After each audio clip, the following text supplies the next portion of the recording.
We didn't even circle this game. This is just another game.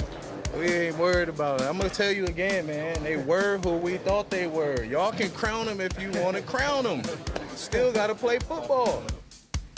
Titans tight end Delanie Walker, after the 30-point victory over the Cleveland Browns, paying homage to the late, great Dennis Green, who coined that phrase after a loss to the Bears when he was coaching the Cardinals. What were they up, like 21-0 that game? It all fell apart. Dominating. It was a Monday night game. Hester returned a punt. They had a turnover. It was unreal. I remember that night because that was one of those where you're so. It happens after the game. Let's see the press conference. He hits the microphone, drops a couple of BS bombs, and it was just awesome. But not for the Cardinals that night. Awesome for the Titans yesterday.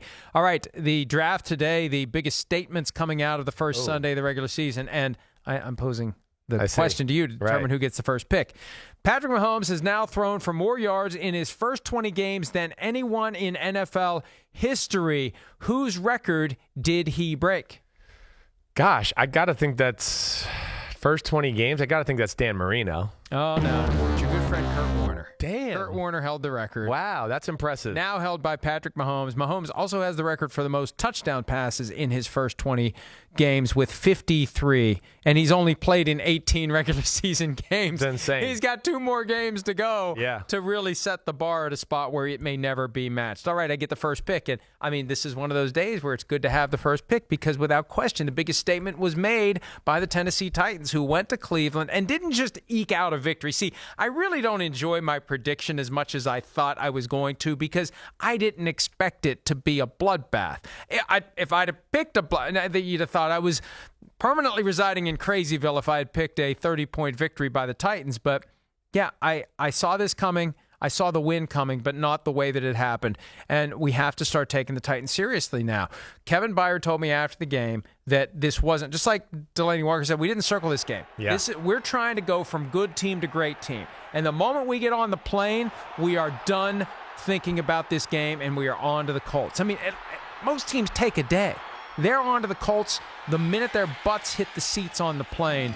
And that tells me this team is serious about proving all of us wrong, because when we put together our AFC South hierarchy, who consistently ended up at the bottom? It was the Titans. Yes, you're right. They were the bottom. One of those, like a good bottom, but it was the bottom. Look at it now, though. Yes. The Jaguars don't have a quarterback. Mm-hmm. The Colts don't have their franchise quarterback. Right. The Texans, it feels like the fish is rotting from the head down in Houston, and maybe the Titans are going to be. Maybe they're the ones who are going to win the division. Yeah, I mean, listen, I would not be shocked. I would like to say that we talked about, I picked the Titans to come in last, but it could have been any of them, just like the NFC North. Any of them can win it, and any of them can finish last. Exactly right. That's how I felt all along. I was always prefacing that with going, if the Tennessee Titans got in the playoffs, I'm not going to be sitting here and go, oh my gosh, I can't believe that happened. I mean, they certainly have enough players and good coaching to make that happen. Good start for them. Not a bad pick by you.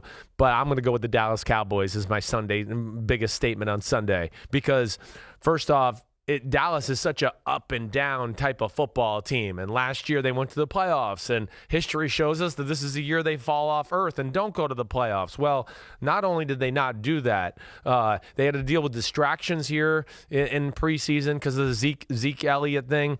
Dak Prescott, are they going to sign him to a long-term deal? Ooh, they have a new offensive coordinator. What's going to happen there? Well, hey, the Giants came into town, who have traditionally played the Dallas Cowboys very tough.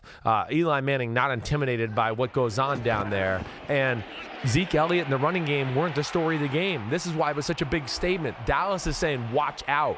We're legit this year. We're not only going to be able to win games if Ezekiel Elliott runs for 100 yards. We can win a number of different ways, and I think that is awesome. I'm pumped for it. We knew their defense was good.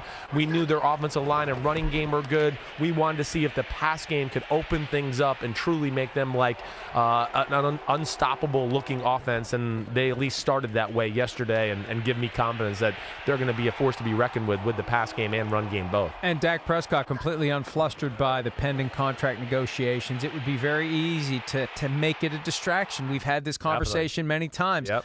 the concern a player has that he's going to get himself injured right as he's on the cusp of grabbing that giant brass ring. Well, that's where Prescott, apparently, as Jerry Jones, the owner of the Cowboys, said after the game, that the deal is imminent. But then whoever knows what Jerry Jones means and how much of it is for effect and how much of it is for negotiation. I would bet it's close. It's imminent if Dak Prescott will take what they want him to take. Right. The question is, does he want more now after having 405 passing yards? Zeke did a team-friendly deal. Jalen Smith did a team-friendly deal. $50 million over 4 years is not team-friendly. That's pretty damn team-friendly. That's not that bad. 4 years, $50 million for the best running back in football. I've seen worse. $12.5 million a year. He wanted to get that. And here's the thing. It all comes down to whether you want to get to a certain number on an average in new money. I mean, Zeke signed for 8 years total.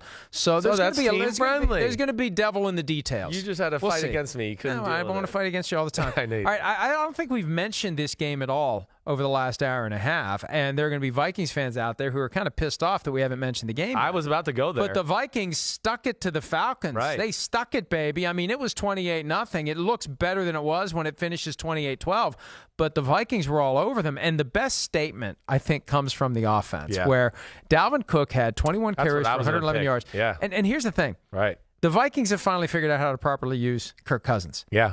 As little as possible. Right? 8 for 10. This isn't the first quarter stat line. 8 for 10 for 98 yards. He threw for 98 yards, and Dalvin Cook ran for 111. Look, you don't need to do it when your defense and your special teams are setting you up with short fields. They had the block punt early. They had an interception early. It was 14-0 before you know it.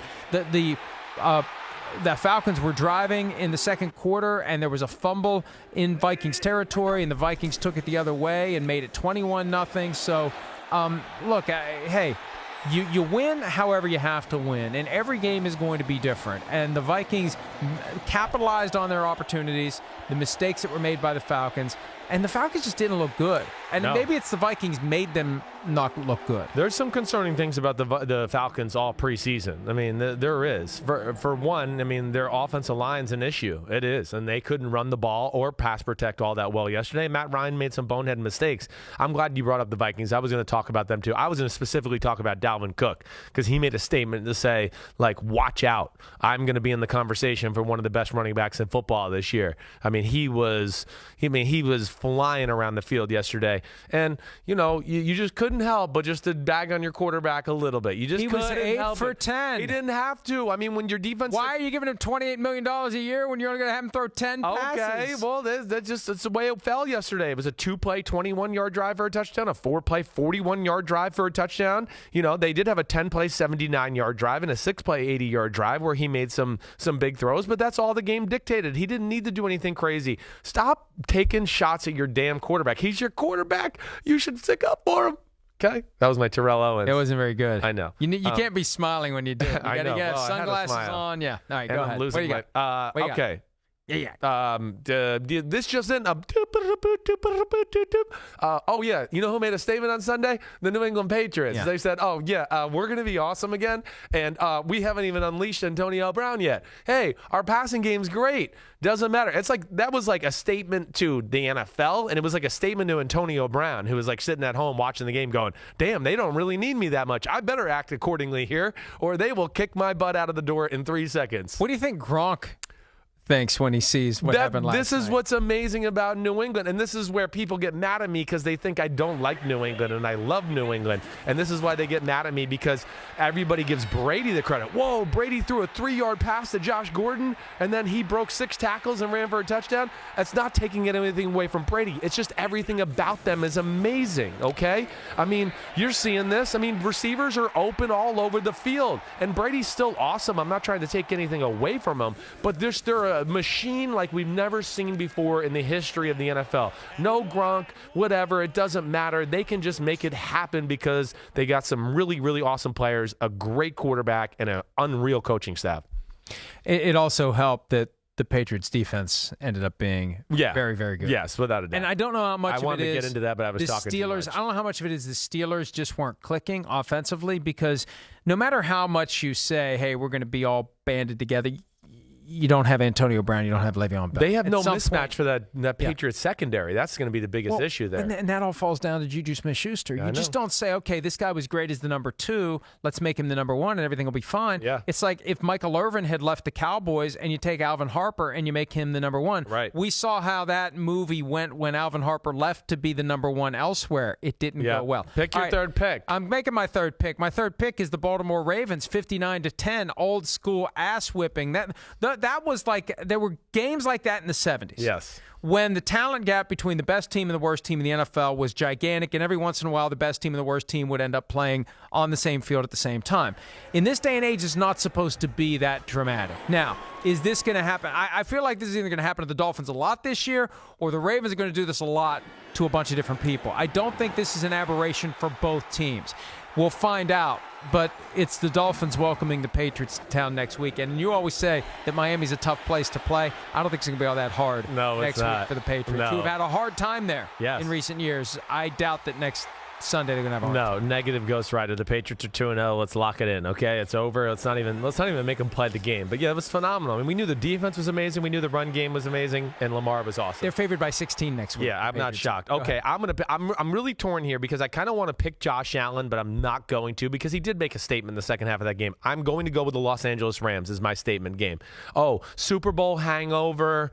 Oh, Todd Gurley. Oh, we got to go to the East Coast and play a 1 o'clock game, 10 a.m. Pacific. Oh, it doesn't really matter. We're the Rams. We find a freaking way to win no matter what. Except in the Super Bowl. Well, okay, but damn, it's just more times than not, they find the ways to win the games. They do. Yes, the Super Bowl was ugly, but yesterday, I think, I know I picked the Panthers. You picked the Panthers, I believe, too, right? Yes. An upset? Yes. And the Rams just kind of, they find ways, and Gurley shut you up yesterday. How do I remember who you picked, but you don't remember who I picked? You're not that important. Why would I remember what you say? I don't know. We got to take a break. All right, quick recap of the statements made. I'm ready for you this time.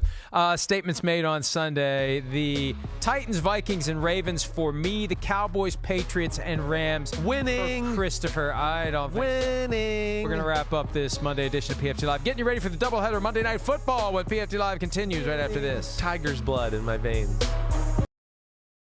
Hi, I'm Mike Tirico, and thanks for watching. Make sure to hit subscribe for the latest news and highlights from NBC Sports.